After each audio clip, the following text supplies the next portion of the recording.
Karl Marx. Para uns, foi o maior pensador da era moderna, aquele que desvendou as leis da história e deu voz aos oprimidos.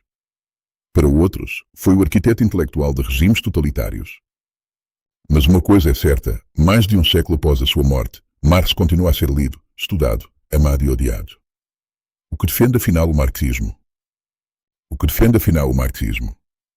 E por que é que as suas ideias ainda provocam arrepios na espinha de meio mundo? Esperança na outra metade. Vamos mergulhar na história do homem que queria mudar o rumo da humanidade. Karl Marx nasceu a 5 de maio de 1818, em Trevris, na Prússia, atual Alemanha. Filho de um advogado judeu convertido ao protestantismo. Teve uma educação privilegiada. Estudou direito em Bona e Berlim, mas rapidamente se apaixonou pela filosofia.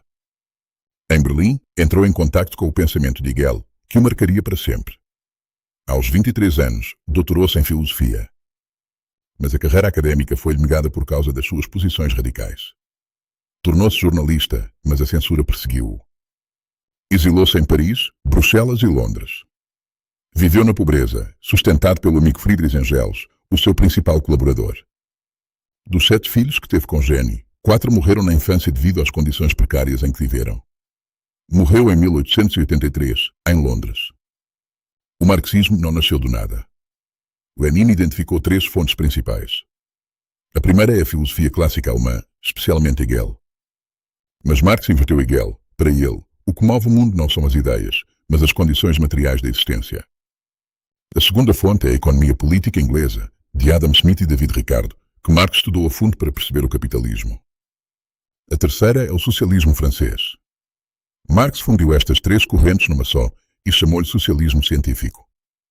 No centro do pensamento de Marx está uma ideia revolucionária. Não é a consciência dos homens que determina o seu ser, mas o seu ser social que determina a sua consciência. A economia molda a política, a religião e a cultura. A superestrutura, o Estado, a religião, a arte, serve para legitimar a dominação de uma classe sobre a outra. Mudando a infraestrutura, muda tudo o resto. É o princípio do materialismo histórico. Se o materialismo histórico é o método, a luta de classes é o motor da história da humanidade.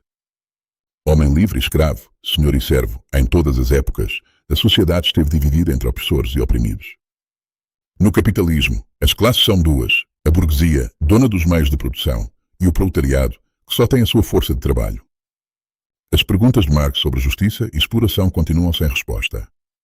Talvez por isso o seu fantasma ainda ronda o mundo. Mas como funciona a exploração? Através de um mecanismo que Marx chamou de mais-valia. O lucro nasce do trabalho não pago.